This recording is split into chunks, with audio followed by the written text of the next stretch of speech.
Bienvenue, chers téléspectateurs, dans votre émission avec le Maroc depuis Washington. C'est un grand honneur pour moi aujourd'hui de porter la tenue traditionnelle sahraoui, la Deraïa, en signe de reconnaissance des relations bilatérales étroites et croissantes entre les États-Unis d'Amérique et le Sahara marocain.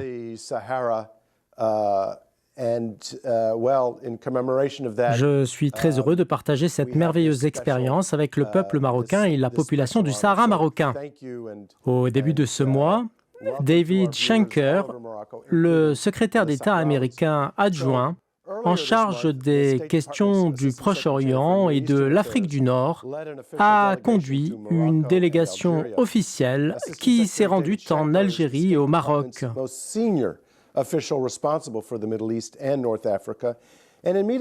Lors de sa rencontre avec les ministres des Affaires étrangères algériens et marocains, l'ambassadeur Schenker a souligné deux points principaux. Le premier, que les négociations politiques sont le seul moyen capable de résoudre le conflit entre le Maroc et le Polisario.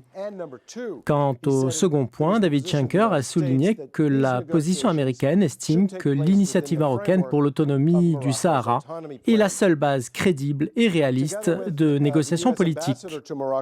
Monsieur David Schenker était accompagné de l'ambassadeur américain David Fisher lors d'une visite dans les villes de Laayoune et de Dakhla. Il portait également une tenue traditionnelle sahraoui, la Deraïa, comme je le fais aujourd'hui pour visiter les locaux qui vont abriter le consulat des États-Unis à Dakhla, au Sahara marocain. Dans l'épisode d'aujourd'hui, nous allons décrypter l'impact de cette visite sur l'avenir de la diplomatie américaine dans la région et sur les relations bilatérales avec le Maroc et l'Algérie.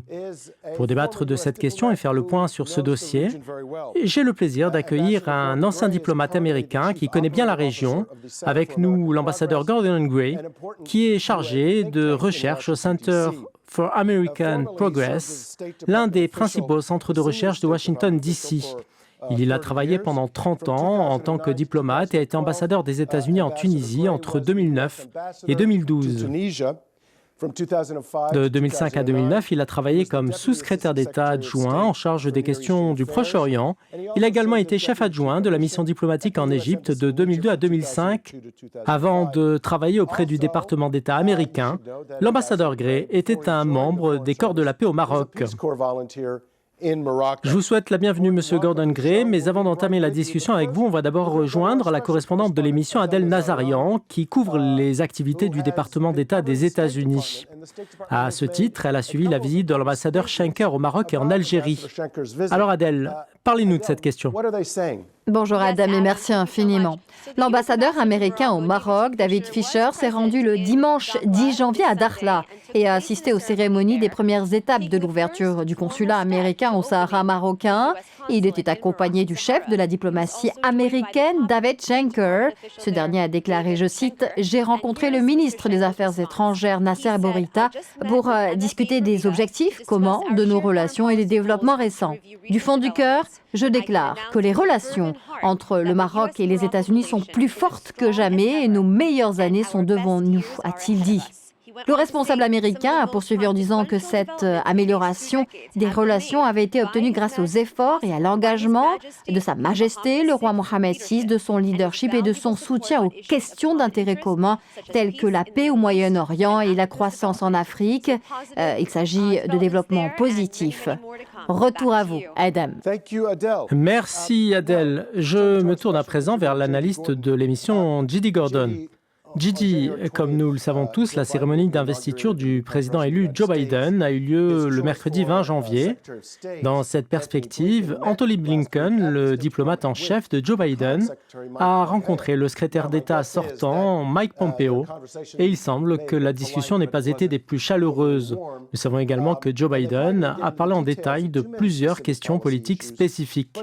À votre avis, quelles sont les chances que l'administration Biden poursuive la même politique que la précédente à l'égard du Sahara marocain et de l'initiative marocaine pour l'autonomie du Sahara? Adam, je pense que les chances que ce scénario se produise sont grandes car les républicains et les démocrates sont généralement du côté du Maroc en Amérique. À vrai dire, ça sera difficile pour Joe Biden de revenir sur la décision de Donald Trump. Je ne vois pas qu'il y a une institution, que ce soit Washington ou dans toute l'Amérique, qui pourra opter pour cela. Avec le temps, on verra que les décisions de Trump seront transmises à la prochaine administration. Ce serait sûrement bénéfique pour le Maroc. Je me tourne à présent vers mon invité Gordon Gray. Vous avez travaillé avec l'administration républicaine et l'administration démocrate pendant 30 ans. Alors j'ai 2 questions à vous poser. La première, vous attendez-vous à ce que la nouvelle équipe poursuive dans le même sens que l'administration Trump, en reconnaissant la souveraineté marocaine pleine et entière sur son Sahara? Et c'est ma deuxième question. Pensez-vous que l'administration Biden emboîtera le pas à la précédente en acceptant que l'initiative marocaine d'autonomie constitue la seule et unique base de négociations politiques?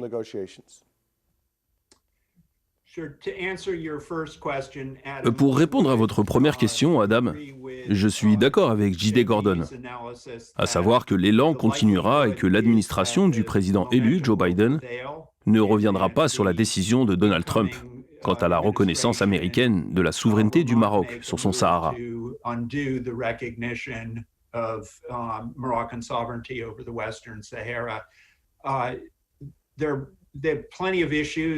En fait, la nouvelle administration américaine aura de nombreuses questions brûlantes liées à la politique étrangère. Et je suis sûr que la question du Sahara marocain n'occupe pas une priorité dans l'ordre du jour. Quant au dossier de la prochaine administration.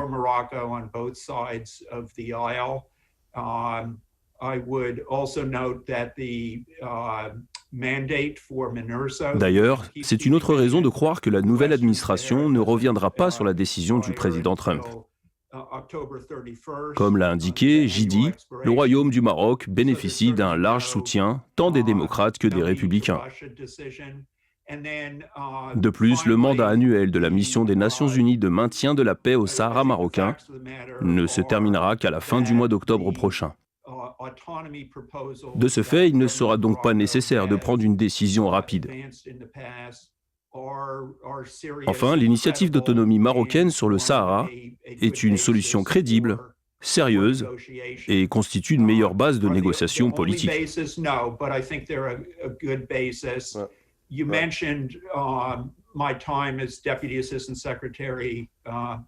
Comme vous l'avez indiqué, Adam, la période au cours de laquelle j'ai occupé le poste de sous-secrétaire d'État adjoint des États-Unis, l'une de mes responsabilités concernait les questions de l'Afrique du Nord.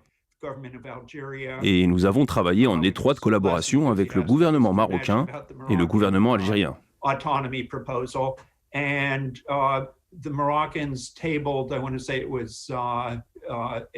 Ce dernier a montré moins d'enthousiasme quant à l'initiative d'autonomie marocaine, présentée par le Royaume du Maroc le 11 avril 2007. Il s'agissait d'une initiative tellement crédible que certains partisans du Front Polisario en Europe ont considéré que c'était une proposition raisonnable pour aller de l'avant. Je pense donc que la nouvelle administration américaine continuera sur la même voie. Ce sont des prévisions optimistes qui, je l'espère, se réaliseront. Parlons à présent de l'Algérie. Vous connaissez bien, de par votre expérience, en tant qu'ancien ambassadeur en Tunisie, l'ampleur des sensibilités politiques des gouvernements de la région nord-africaine. Lors de sa visite en Algérie, David Schenker, le secrétaire d'État américain adjoint, a déclaré que le moment était venu de trouver des solutions audacieuses. Il a aussi annoncé que pour les États-Unis, les négociations politiques entre le Maroc et le Polisario devaient être basées sur l'initiative marocaine comme seule et unique base d'une solution juste et durable en vue de résoudre le conflit. Un analyste a comparé cette déclaration à une véritable bombe qui explosait dans le ciel de l'Algérie. Après cela, que pensez-vous, Gordon Gray, de l'avenir des relations américo-algériennes, d'autant que le ministre algérien des Affaires étrangères a publié une déclaration après la visite de David Schenker appelant à la neutralité. D'après vous, comment l'Algérie va-t-elle gérer ces nouveaux développements?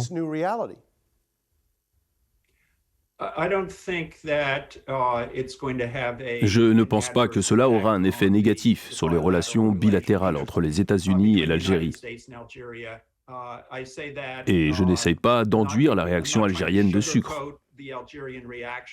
Il est clair que les Algériens ne sont pas satisfaits de la reconnaissance par les États-Unis de la souveraineté pleine et entière du Maroc sur son Sahara.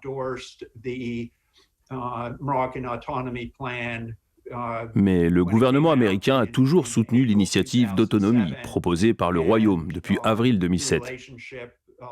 Depuis cette date, les relations américaines avec l'Algérie se sont poursuivies telles quelles, et je pense que l'Algérie est actuellement confrontée à un certain nombre de problèmes internes. Le président algérien est contaminé par le Covid-19 et il est absent pour un long moment pour se faire soigner en Allemagne.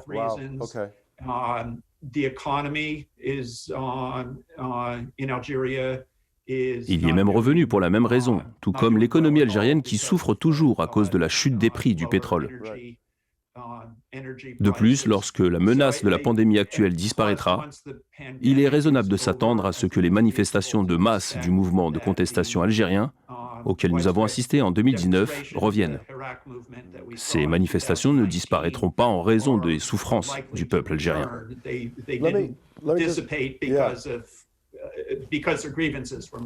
Succinctement, Gordon Gray, que pensez-vous de l'impact de la nouvelle politique américaine sur les autres pays de la région concernant cette question? Je ne m'attends pas à ce que les pays voisins de l'Algérie ouvrent des consulats généraux à Laayoune et Dakhla, parce qu'ils veulent maintenir de bonnes relations avec le Maroc et l'Algérie. De ce fait, je pense que ces pays s'engageront à suivre une voie très prudente quant à cette question. C'est le moment de faire une courte pause. Restez avec nous, chers téléspectateurs. Nous poursuivrons dans quelques instants cette discussion sur l'avenir des relations avec le Maroc.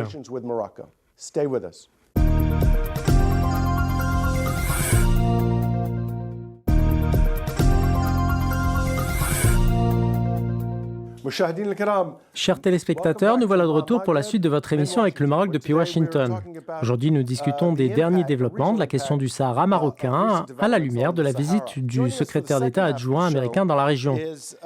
Vient de nous rejoindre un expert des affaires nord-africaines, Thomas Hill, chercheur associé au département Afrique du Nord à l'Institut des États-Unis pour la paix. Il a travaillé auparavant comme professeur invité au Brookings Institution.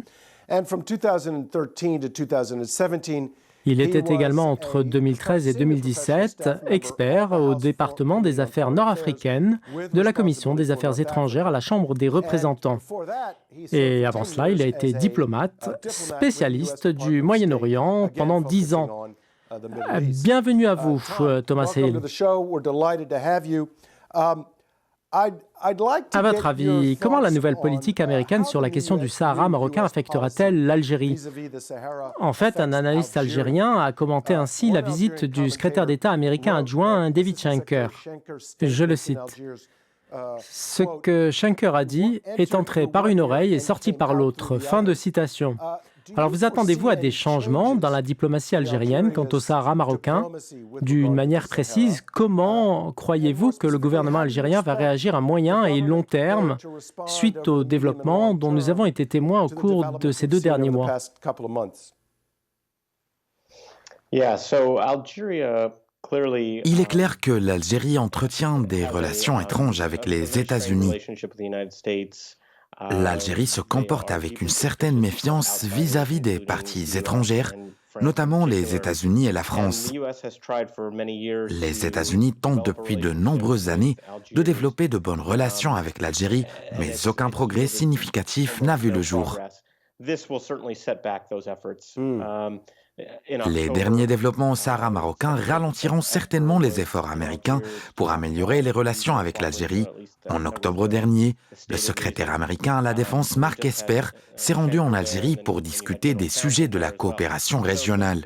De même, le secrétaire d'État américain adjoint David Schenker et le général d'armée Stephen Townsend se sont également rendus en Algérie. C'est ainsi que les États-Unis d'Amérique ont tendu la main à plusieurs reprises à l'Algérie dans les mois qui ont précédé la décision de la reconnaissance de la souveraineté pleine et entière du Maroc sur son Sahara par la Maison-Blanche.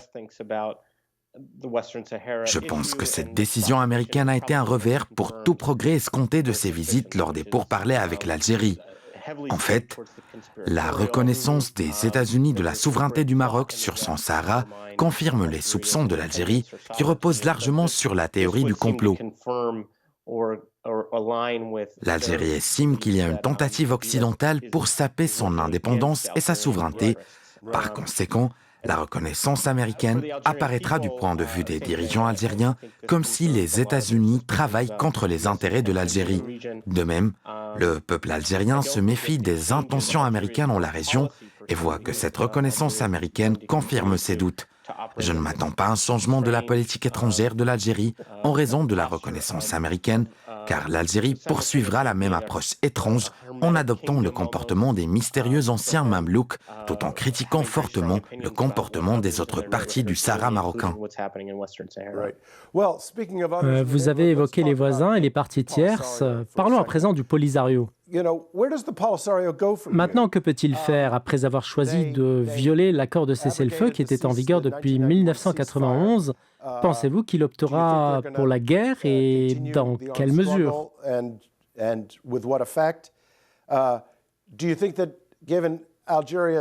De plus, dans un contexte d'isolement international de l'Algérie et aussi de crise économique, pensez-vous qu'Alger soit en mesure de poursuivre son soutien au Polisario? Et si nous prenons en compte la déclaration de Schenker sur l'Algérie, pensez-vous que l'idée du référendum au Sahara est définitivement morte ou que l'Algérie peut encore lui redonner vie?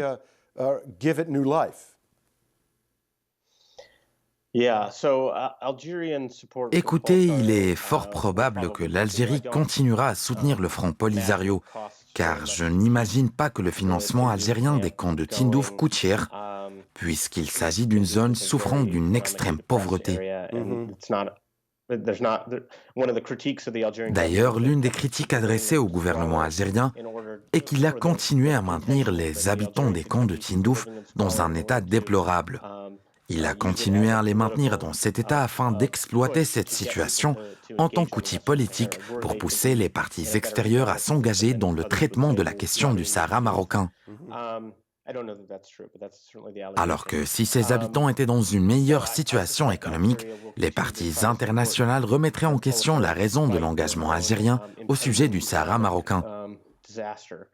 En conséquence, je pense que l'Algérie continuera à soutenir le Polisario malgré les problèmes économiques dont elle souffre. Quant à ce que le Front Polisario peut faire, je pense qu'il est dans une situation très difficile car il n'a presque plus la capacité d'agir à ce qui se passe au Sahara marocain, le Royaume du Maroc contrôlant la majeure partie de son Sahara. Même si certains des membres du Polisario pensent à la rébellion, les capacités humaines et militaires du Royaume dépassent, mais de loin, la capacité de ces séparatistes pour amener des changements sur le terrain. La question est de savoir si le Polisario aura recours à une planification d'attaques terroristes, par exemple contre Rabat ou Casablanca, dans le but d'influencer l'opinion publique. Mais si cela se produit, le Polisario ne gagnera jamais la sympathie de la communauté internationale, mais verra en fin de compte sa fin actée. Le Front Polisario a montré son incapacité à rivaliser avec le Maroc en ce qui concerne la pression politique sur les États-Unis ou sur les capitales européennes. Les Européens, en fait, sont divisés quant à la position adoptée sur la question du Sahara marocain. D'ailleurs, nous avons vu plusieurs pays européens cherchant à développer des échanges commerciaux avec le Maroc afin d'investir dans le Sahara. Je pense donc que le plus grand perdant dans ces développements est incontestablement le Front Polisario. Qu'en est-il de l'avenir du référendum au Sahara? Est-il mort? Oui, je crois que l'idée du référendum au Sahara est enterrée. Si le Royaume du Maroc avait eu l'intention d'organiser le référendum, il l'aurait fait.